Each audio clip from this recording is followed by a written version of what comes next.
Praise the Lord. ஒருவேளை நீங்கள் மனக்கவலையோடு கூட துக்கத்தோடு கூட உங்களுடைய இருதயத்தில் பல கவலை இருக்குங்க. ஆனால் நீங்கள் யார்கிட்டையும் சொல்லாமல் அதை உங்களுக்குள்ளவே வச்சு அப்படியே பல கவலையை வச்சு அப்படியே யோசிச்சுட்டே இருக்கீங்களா? என்ன செய்கிறது, இதுக்கு என்ன பண்ணுறது, இதை நான் யார்கிட்ட சொல்கிறதுன்னு சொல்லி எனக்கு தெரியலையே, யார்கிட்ட சொன்னால் எனக்கு உதவி செய்வாங்கன்னு சொல்லி ஒருவேளை நீங்கள் கவலையோடு கூட இருக்கலாம்.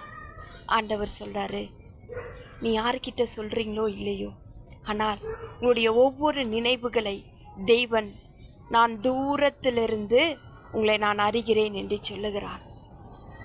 அவர் உங்களுடைய அருகாமையில் இருக்கிறாரோ இல்லையோ, ஆனால் அவர் சொல்கிறாரு, நான் தூரத்திலிருந்து உன் நினைவுகளை நான் அறிந்திருக்கிறேன் மகளே, கவலைப்படாத. அறிந்திருக்கிறேன் மகனே, நீ கவலைப்படாத. உன் நினைவுகள் அனைத்திற்கும் நான் பதிலளிப்பேன் என்று சொல்லுகிறார். ஆமென்.